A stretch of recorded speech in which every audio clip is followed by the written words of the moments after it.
जय माता की दोस्तों, आज की वीडियो में हम बात करने वाले हैं रामेश्वरम धाम के बारे में। आप कैसे रामेश्वरम की यात्रा कर सकते हैं, रामेश्वरम की यात्रा करने का सबसे सही समय कौन सा है, रामेश्वरम में रुकने की क्या व्यवस्था है, रामेश्वरम में सस्ती धर्मशाला आपको कहां पे मिलेगी, खाने पीने की क्या व्यवस्था है और सबसे जरूरी कितना खर्च आएगा रामेश्वरम धाम की यात्रा करने पे। तो आज की वीडियो में आपको इन सारे सवालों के जवाब मिल जाएंगे, तो वीडियो को अंत तक देखिएगा। और अगर अभी तक आपने हमारे चैनल को सब्सक्राइब नहीं किया है तो चैनल को सब्सक्राइब कर दीजिए, बेल आइकन को प्रेस कर दें, क्योंकि हमारे चैनल पर ऐसे ही इन्फॉर्मेटिव वीडियो बराबर अपलोड होते रहते हैं। चलिए वीडियो को शुरू करते हैं। रामेश्वरम जो कि चारों धामों में से एक है और 12 ज्योतिर्लिंग में से भी एक है। तो अगर आप रामेश्वरम की यात्रा पे जाना चाहते हैं तो आप रामेश्वरम 3 तरीके से पहुंच सकते हैं। पहला तरीका है बाय ट्रेन। तो अगर आपके शहर से सीधे रामेश्वरम के लिए ट्रेन चलती है तो ये बहुत अच्छी बात है। अगर आपके शहर से रामेश्वरम के लिए सीधे ट्रेन नहीं चलती है तो आपको इसके लिए जाना होगा मदुरई। दोस्तों, मदुरई से रामेश्वरम की जो दूरी बचती है लगभग 170 किलोमीटर के आसपास। तो आप मदुरई बाई ट्रेन पहुंच जाइए, फिर मदुरई से रामेश्वरम बाई बस आप जा सकते हैं। बस की अगर टिकट की बात करें तो 250 रुपए से 300 रुपए के आसपास बस की टिकट बनती है मदुरई से रामेश्वरम के लिए। इसके अलावा मदुरई से बहुत सी ट्रेनें भी चलती हैं रामेश्वरम के लिए, तो आप बाई ट्रेन भी मदुरई से रामेश्वरम तक जा सकते हैं। और दोस्तों, अगर आपके शहर से मदुरई के लिए भी ट्रेन नहीं चलती तो इसके लिए आपके पास ऑप्शन बचता है चेन्नई एग्मोर का। तो आप अपने शहर से चेन्नई एग्मोर आ सकते हैं। चेन्नई एग्मोर आने के बाद आप यहाँ से बाई ट्रेन रामेश्वरम तक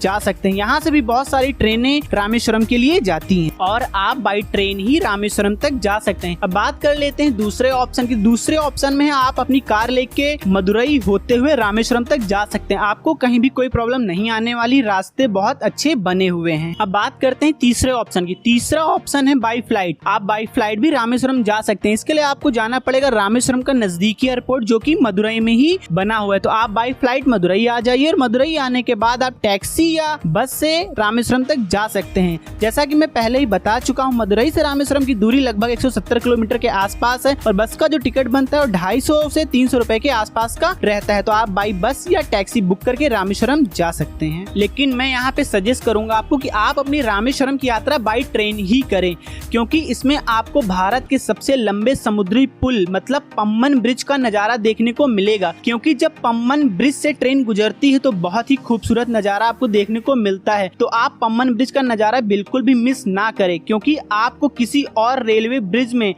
वो आनंद नहीं आएगा जो पम्बन ब्रिज में आपको रेलवे से सफर करके आने वाला है। इसलिए आप अपनी रामेश्वरम की यात्रा बाई ट्रेन ही करें। अब हम रामेश्वरम पहुंच चुके हैं, तो सबसे पहले हम बात कर लेते हैं रामेश्वरम में रुकने की क्या व्यवस्था है। तो रामेश्वरम में आपको बहुत सी धर्मशालाएं मिल जाएंगी, तो आप इनमें भी रुक सकते हैं। इनकी अगर हम चार्ज की बात करें तो 200 रुपए से लेके 300 रुपए में आपको रामेश्वरम में बहुत सारी धर्मशालाएं मिल जाएंगी। मंदिर से 1 किलोमीटर पहले से लेके मंदिर के पास तक बहुत सी धर्मशालाएं हैं, इनमें आप नाइट स्टे कर सकते हैं। इसके अलावा रामेश्वरम में रामेश्वरम ट्रस्ट के भी बहुत से होटल बने हुए हैं, तो आप रामेश्वरम के ट्रस्ट के होटल में भी रुक सकते हैं। 500 रुपए पर नाइट के हिसाब से यहाँ पे रूम का चार्ज लिया जाता है। रामेश्वरम ट्रस्ट के रूम की अगर आप बुकिंग कराना चाहते हैं तो आप सीधे जाके भी बुकिंग करा सकते हैं। इसके अलावा ट्रस्ट के रूम की ऑनलाइन बुकिंग भी हो जाती है। इस साइट पे जाके आप ऑनलाइन रूम की बुकिंग कर सकते हैं। इसके अलावा दोस्तों, यहाँ पे बहुत सारे प्राइवेट होटल भी बने हुए हैं, तो अगर आप प्राइवेट होटल में स्टे करना चाहते हैं तो 800 रुपए से लेके 2500 रुपए तक में आपको रामेश्वरम में प्राइवेट होटल में रूम मिल जाएंगे। अलग अलग होटल का अलग अलग चार्ज होने वाला है। यहाँ पे आप जैसा होटल सर्च करेंगे वैसा ही चार्ज होगा। और अगर आप थोड़ी सी भी बार्गेनिंग कर लेते हैं तो यहाँ रामेश्वरम में आपको प्राइवेट रूम भी 500 रुपए में मिल जाए। अब दोस्तों, यहाँ पे थोड़ी सी बात कर लेते हैं कौन सा सही समय रहेगा रामेश्वरम की यात्रा करने के लिए। तो अगर आप रामेश्वरम की यात्रा करना चाहते हैं तो अक्टूबर से लेके मार्च तक के समय में आप अपनी रामेश्वरम की यात्रा प्लान करें, क्योंकि इस समय रामेश्वरम में मौसम बहुत ही अच्छा होता है, बहुत ज्यादा गर्मी नहीं होती। अगर आप मार्च से सितंबर के बीच अपनी यात्रा प्लान करते हैं तो रामेश्वरम में, क्योंकि ये समुद्री तटीय इलाका है, तो बहुत ज्यादा गर्मी होती, तो आप परेशान भी हो सकते हैं। इसलिए आप अक्टूबर से फरवरी के बीच में ही अपनी रामेश्वरम की यात्रा प्लान करें तो ज्यादा बेटर होगा। तो दोस्तों, हम लोग रामेश्वरम पहुंच चुके थे, तो चलिए अब चलते हैं मंदिर के दर्शन करने। लेकिन रामेश्वरम में दर्शन करने से पहले आपको क्या क्या करना पड़ता है, थोड़ी इसकी बात कर लेते हैं, क्योंकि रामेश्वरम में दर्शन करने का एक विशेष नियम है। तो सबसे पहले आपको जाना होगा अग्नि तीर्थ, जो कि मंदिर से मात्र 100 मीटर की दूरी पे बना हुआ है। यहाँ जाके आपको करना है स्नान। दोस्तों, जब राम भगवान रावण का वध करके आए थे तो इसी अग्नि तीर्थ में आके राम भगवान ने स्नान किया था और कहते हैं कि राम भगवान के स्पर्श मात्र से यहाँ की लहरें बिल्कुल शांत हो गई थी। यहाँ अग्नि तीर्थ में आज भी आपको समुद्र में कोई भी हलचल देखने को नहीं मिलेगी। तो आप इस अग्नि तीर्थ में स्नान करिए। फिर आगे आपको जाना है मंदिर परिसर में, लेकिन यहाँ आपको मंदिर में दर्शन करने से पहले जाना होता है 22 कुंड। यहाँ पे भी आपको स्नान करना होता है। यहाँ पे हर कुंड का अलग अलग महत्व है, तो आप इनमें स्नान करिए। इसमें स्नान करने के लिए वहाँ पे गवर्नमेंट या मंदिर के कर्मचारी खड़े होते हैं जो 20 से 25 रुपए का चार्ज लेते हैं और आपको उन 22 कुंड के जल को आपके ऊपर अर्पित कर देते हैं। मतलब वो कुएं से पानी निकालते हैं और सीधे आपके ऊपर डाल देते हैं। लेकिन इसमें आपको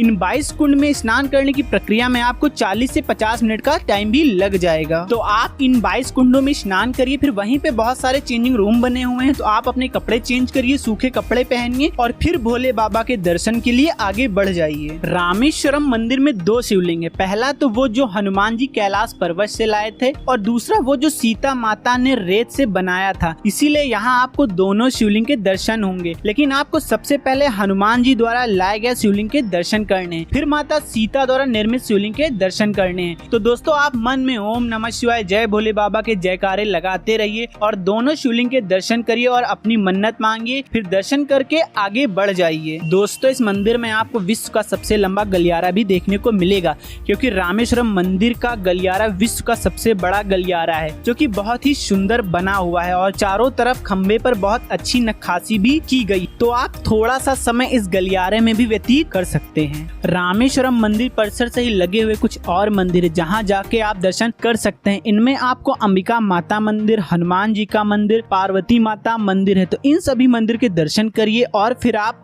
रामेश्वरम मंदिर से बाहर आ जाइए। और दोस्तों, रामेश्वरम मंदिर में प्रतिदिन 12 से 3 के बीच में भंडारा भी चलता है। अगर आप 12 से 3 के बीच में मंदिर परिसर में हैं तो इस भंडारे में जाके प्रसाद ग्रहण करना बिल्कुल ना भूलें। हजारों श्रद्धालु इस भंडारे में जाके भोजन करते हैं। तो दोस्तों, हम रामेश्वरम मंदिर में दर्शन कर चुके हैं। अब बात आती है रामेश्वरम के दर्शन करने के बाद आपको कहाँ जाना है और कौन कौन से मंदिर में जाके विजिट करनी है। तो सबसे पहले आप जा सकते हैं पंचमुखी हनुमान मंदिर, जो कि मंदिर से कुछ ही दूरी पर स्थित है। तो आप पंचमुखी हनुमान जाके दर्शन कर सकते हैं और हनुमान जी का आशीर्वाद प्राप्त कर सकते हैं। दोस्तों, इसके बाद आपको जाना होगा नंबू न्यागी मंदिर, जो कि पार्वती माता का मंदिर है। इस मंदिर के बारे में कहा जाता है कि जिन लोगों को संतान प्राप्ति की समस्या होती है, यहाँ आने के बाद लोगों की इस समस्या का निवारण मिल जाता है, मतलब इस समस्या से छुटकारा मिल जाता है। तो यहाँ आप जरूर विजिट करें और पार्वती माता का आशीर्वाद प्राप्त करें। इसके बाद दोस्तों, आप जा सकते हैं साक्षी हनुमान मंदिर। ये मंदिर भी रामेश्वरम मंदिर से 2 किलोमीटर की दूरी पे है, तो आप यहाँ जाके भी विजिट कर सकते हैं। और आप जा सकते हैं कलाम स्मारक, या वही स्थान है जहाँ पे कलाम जी को दफनाया गया था। तो आप यहाँ जाके भी कलाम जी को श्रद्धांजलि अर्पित कर सकते हैं। तो दोस्तों, पहले दिन रामेश्वरम में आप यही सारे मंदिर विजिट करेंगे और वापस अपने रूम में आ जाएंगे। दूसरे दिन आपको जाना होगा धनुषकोडी। लेकिन धनुषकोडी जाने से पहले हम बात कर लेते हैं रामेश्वरम अगर आप जाते हैं तो कितने दिन का आप टूर प्लान करेंगे कि काफी आसानी से आप पूरा रामेश्वरम एक्सप्लोर कर सकते हैं। तो दोस्तों, रामेश्वरम के लिए 2 दिन का टूर सफिशिएंट है। आप 2 दिन में पूरा रामेश्वरम घूम सकते हैं। पहले दिन हमने जितने प्लेसेस बताए हैं वो आप विजिट कर सकते हैं। दूसरे दिन आप